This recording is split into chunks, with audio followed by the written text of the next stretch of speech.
Alright, this is going to be a little fight commentary slash boss moveset guide for the final boss of the Underworld in Hades 2 Early Access. The boss itself may be subject to change since this is Early Access. We're in version 0.90373. And for anybody who hasn't made it this far yet in the game and doesn't want spoilers, you probably want to click away because that's the entire topic of this video. So we're going to start off with some dialogue that we'll just kind of get through. As the fight starts, what we're going to want to do is just get some free damage in, 1 or 2 hits, and then we're going to retreat to basically the very front. And the reason we do that is we're going to want to start damaging the ads and killing them as Chronos takes his time walking towards us. The reason we do that is because these guys start spinning everywhere, spawning rats, shooting projectiles, and become a pain in the butt to avoid while trying to not die to Chronos at the same time. Another benefit we go to the front is they kind of funnel up a little bit, making AoE attacks quite effective at whittling them down. Like right there, you see a lot of Poseidon Splash and Zeus Bounce. So here we have Chronos in the background, raising his scythe to his left shoulder. If it's to his left shoulder, we know it's going to be one of 2 different attacks. It's either going to be a spinning Beyblade of Doom that goes in an arc, or a left to right slash that'll leave a trail and explode, followed by a right to left slash that leaves a trail and explode. That's from his perspective, his left to his right. The way we will know which one it is how many hands he's holding the scythe in, and then whether or not the scythe is glowing. If the scythe is glowing and there's 2 hands on it, it's going to be the slashes. If it's 1 hand like we see now, it's going to be the Beyblade. You won't see the glowing in the shadow, and it's quite difficult to tell unless you're in phase 2 because it's not too bright, but there will be a little glimmer that the Beyblade attack does not have. So we know this is the Beyblade. What you can do is you can either stay in this zone because it, like I said, it follows a set path. So you can stay in this zone and get some free damage in, or you can just get the heck away and outrange it. And the problem is I'm stuck in this corner and I can't get further away. So my best move probably would have been to dash this way, which unfortunately I did not do because there were ads there. Looking back, I should have done that, but I'll get hit by it. It is what it is. You can also try to get behind him if possible, but if you're trying to get behind him, you might as well stay in the front and get that damage in, unless there's ads in the way like here. Here's his vacuum. It's going to function just like the vacuum from the large yellow guys in Biome 3, where they'll start pulling you in, pulling you in, and then do an attack. The yellow guys will do like an AoE about yay big, but Chronos is actually going to spawn this arc around him, and that arc will eventually shoot out. One of the tells you can see how close it is to shooting out is how big it is, because it'll grow in size as he's charging. And what we're going to do to avoid this is either get behind him for some free damage, or just dash and sprint to the sides.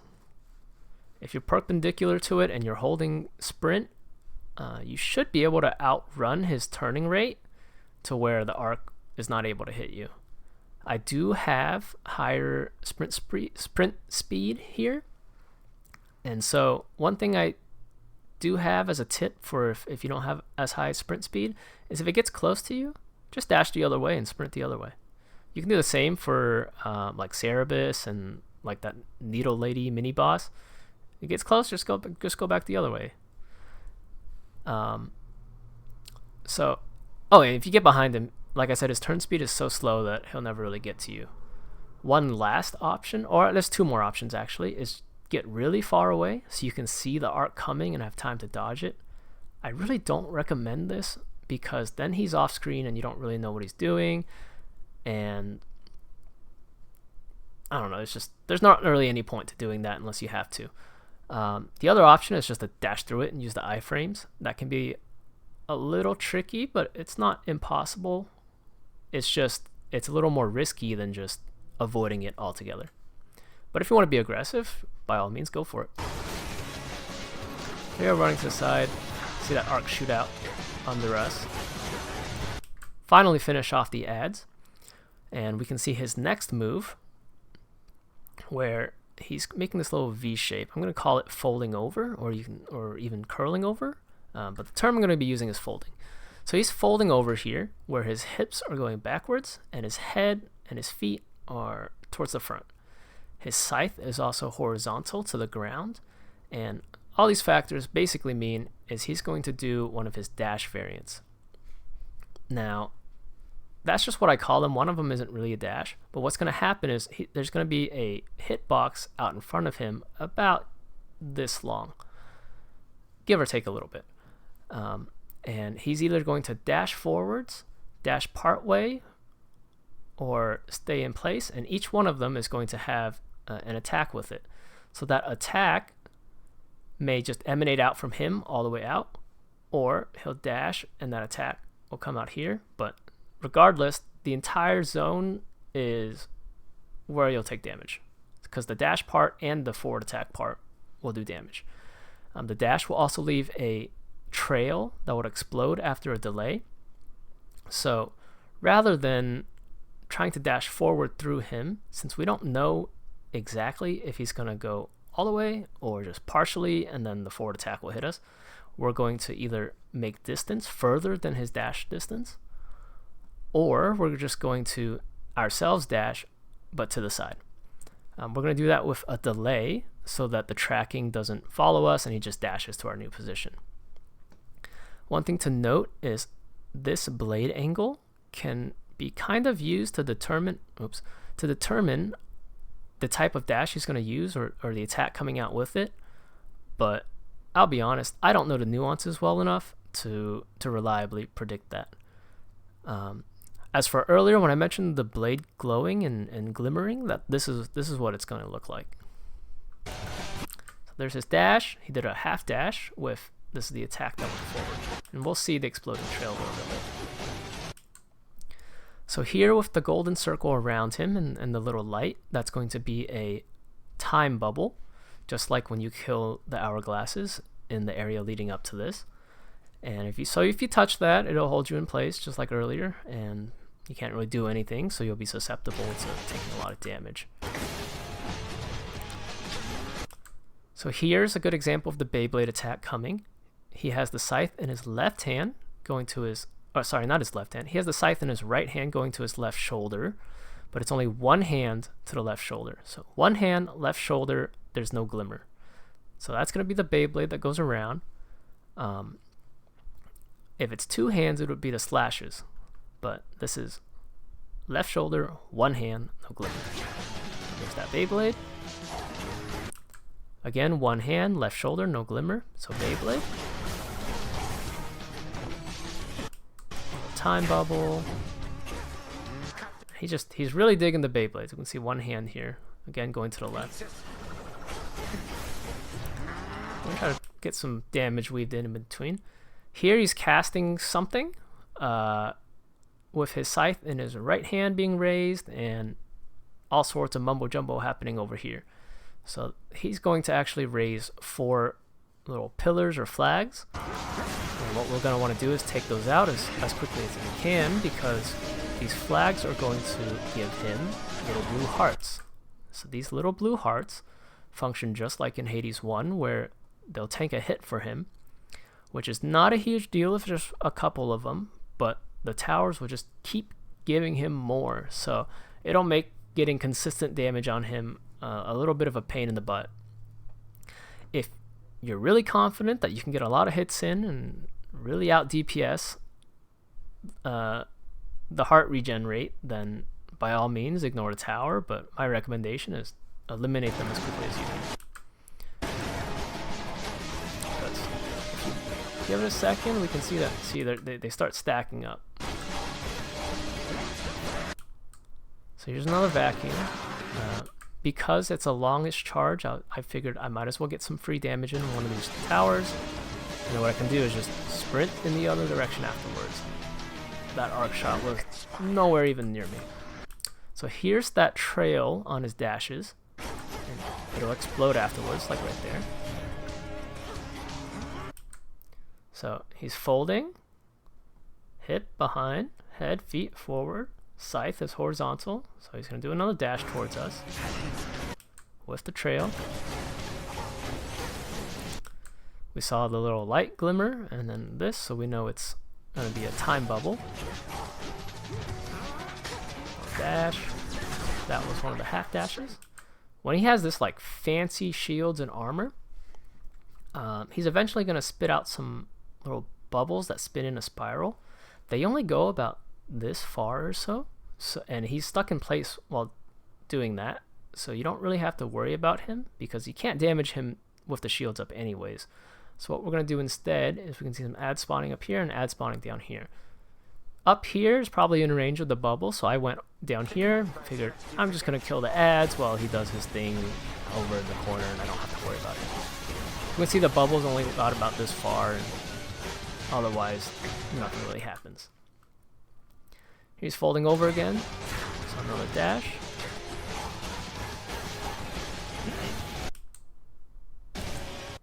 So here he's got two hands on the scythe. It's a little difficult to tell. But with two hands on it, that means he's going to do, from his perspective, a right to left slash with the trail that explodes afterwards. It's just like when he has two hands on his left shoulder. The only difference is he does not follow it up with a second slash. So there's the slash, I dash through it, and then here's that trail, and it explodes. Here he's got one hand, so we can expect a Beyblade. There it is. Fortunately, I was in odd positioning there, so I got hit. Here, I can't really tell what he's doing, so usually when that happens, because the animation's got a little in the way, I just try to make some distance so I have a buffer. And unfortunately, I think I do. Oh no, I dashed through that. All right, left shoulder, one hand, another Beyblade. Same thing. Really liking the Beyblade. Again, when he has those shields up, we can't damage him. So we saw him fold, so we know he's gonna dash. So that was what I meant by not all the dash variants, or what I call them dash variants, are like true dashes. That one was there's a little bit of a line. He didn't really move forward much, if at all, but we saw the attack come out all the way over here. So that rectangle of potential damage will basically always be there, regardless of how far he actually moves. And again, that's part of why we don't try to just dash through it, because he could be following up over here as soon as we finish our dash. So we saw the left swipe. That means the right swipe is coming, and unfortunately, I didn't notice that. It was a left swipe. So I'm going to start attacking and get stuck in place, get hit by the right swipe and the explosion. Here he's folding, so we know it's going to be a dash. So that was a left. So we know our right's coming. There it is. And then the explosion. Unfortunately, he was off screen, so we couldn't see the Beyblade. But luckily, we didn't take any damage from that due to whatever you call this. So we saw left to right.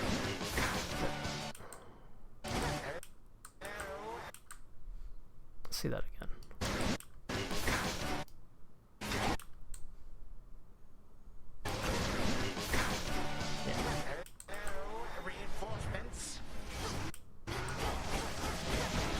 That one was a little weird. I think it got interrupted or something like that. But right here, we're going to see why I hate the ads so much. I always target them first, because I'm actually going to die right now. So there's just so much crap going on. He's starting a tornado. These guys are doing their thing. There's a little rat coming towards me. It's like a little chaotic. So this tornado, he had been charging it for a while by the time he turned onto me. So this is when I mentioned you can just dash through it if you time it right, because that's what I did here.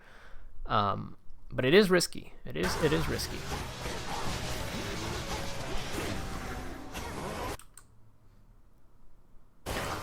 All right, let's see if I can give an example of that glowing scythe. So you see how it's a little bright. You can see a little glimmer on it. Show it one more time. Yeah, so it lights up a little bit, and you could have seen a little glimmer as he raised it back the other way. That's the other telltale sign that it's not a Beyblade. That little end lag there also showed that glimmer.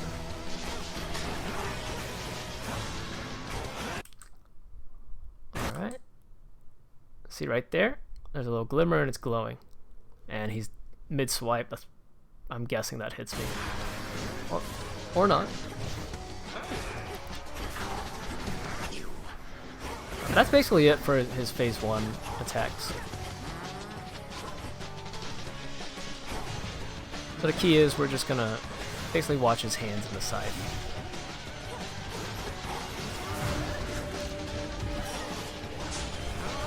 Alright, so the pillars are up, but what we're gonna see is I'm not actually going to destroy the pillars because he's already kind of low.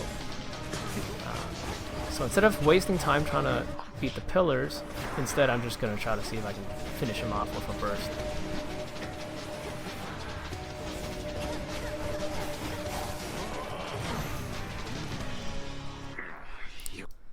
So in phase 2, it's going to be quite similar to phase 1, a lot of his moves, but there's going to be a lot added to it.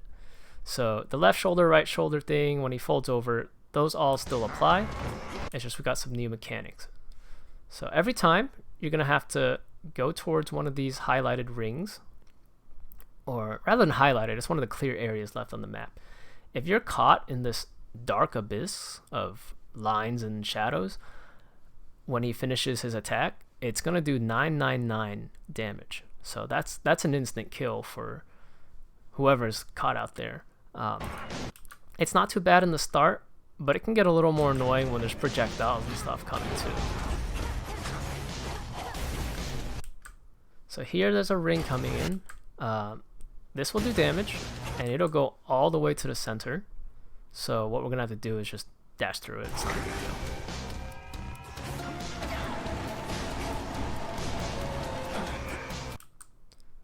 Alright, we see he's folded over here, so he's going to dash just like in phase 1.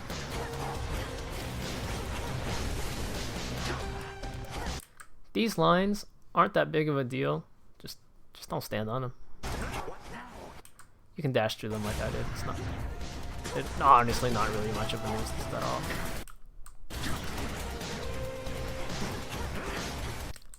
It's a little difficult to see him. But here's another ring coming in. Just like earlier, we have to dash through it. Here we see him getting ready to dash towards us. He's folded over. This is that glimmer I mentioned getting more obvious in phase 2. So it'll be a little easier to tell with the slashes from the Beyblades. Alright, so just like in the opener, we gotta stand in this little spot.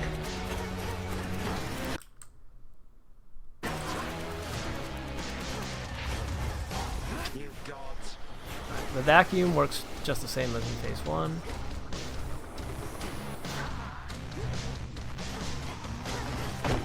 Alright, so this one, all of these golden circles are going to turn into time bubbles. So they can be a pain in the butt, because you can see here, I don't know where to go to dodge this ring, so I get caught, and that's gonna kill me. So when those come out, I don't know, just be cautious. Like, be really careful with your footing. For this, we're just gonna want to stay in the clean zone. All this dark shadow area is the sad area, just like in the opening attack. Not too bad here, but it can get annoying when there's ads and other stuff going on. So here he's spawning stuff. He's got the shields up. He's doing the bubble spiral, and just like before, it's not gonna go past about maybe here-ish or so. So I don't really worry about it. I just want to get rid of these guys. Just like when there were 4, these little spears of light or electricity aren't a huge deal. They don't move, so I can just stand here and spam my special. So, bending over, he's gonna dash towards us. Unfortunately, I didn't notice it. So.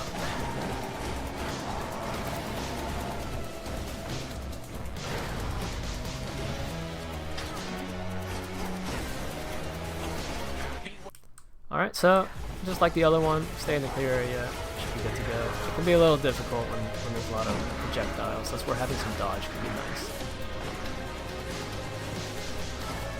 Alright, he's about to dash towards us. This is what I meant by he can get aggressive. I don't know if I actually mentioned it, but he can get aggressive with the dashes. Usually, to me, I noticed it after he's under 50% health. It could just be RNG that I noticed that, but keep in mind that if he dashes once, that doesn't mean he's going to stop dashing.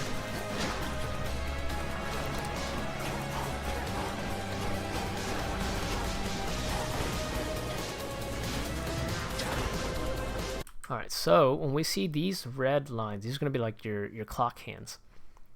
They're going to start ticking. They're going to turn golden and start ticking around.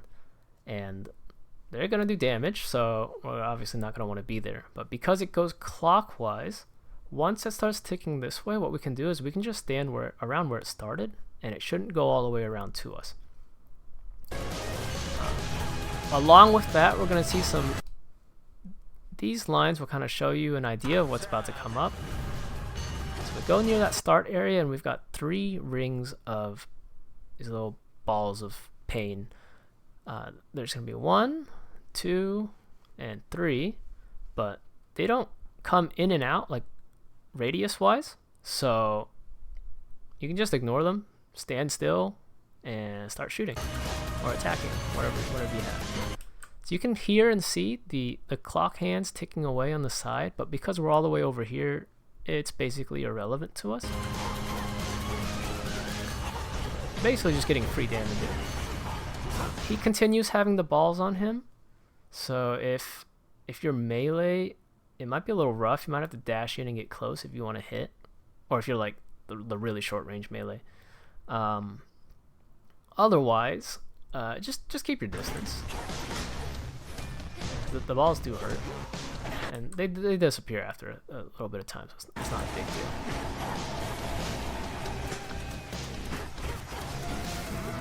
That's basically the whole fight.